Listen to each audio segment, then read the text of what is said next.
மறைக்கப்பட்ட உண்மைகளை வெளிச்சத்திற்கு கொண்டுவரும் உங்கள் மக்கள் வெளிச்ச செய்திகள்.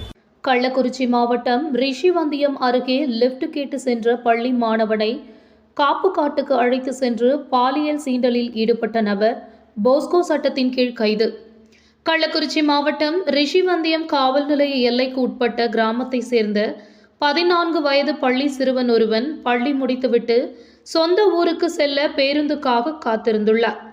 அப்போது அவ்வழியாக வந்த வேல்முருகன் வயது 53 எனும் நபர் சிறுவனுக்கு இருசக்கர வாகனத்தில் லிப்ட் கொடுப்பதாக அழைத்து சென்றுள்ளார். சிறிது தூரம் சென்ற பிறகு அருகாமையில் உள்ள காப்புக்காட்டுக்குள் இருசக்கர வாகனத்தை செலுத்தி சிறுவனை கத்தியை காட்டி மிரட்டி பாலியல் சீண்டலில் ஈடுபட்டுள்ளான். அவனிடமிருந்து தப்பி வந்த சிறுவன் சம்பவம் குறித்து தனது பெற்றோரிடம் தெரிவித்துள்ளான். இதனை அடுத்து பெற்றோர் ரிஷிவந்தியம் போலீசார் உதவியுடன் வேல்முருகனை பிடித்து வந்து திருக்கோவிலூர் அனைத்து மகளிர் காவல் நிலையத்தில் ஒப்படைத்தனர்.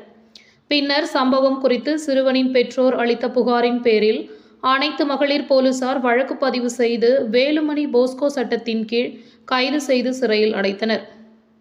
பள்ளி சிறுவனுக்கு லிப்ட் கொடுப்பது போல் அழைத்து சென்று பாலியல் சீண்டலில் ஈடுபட்ட சம்பவம் அப்பகுதியில் பெரும் பரபரப்பு ஏற்படுத்தியுள்ளது.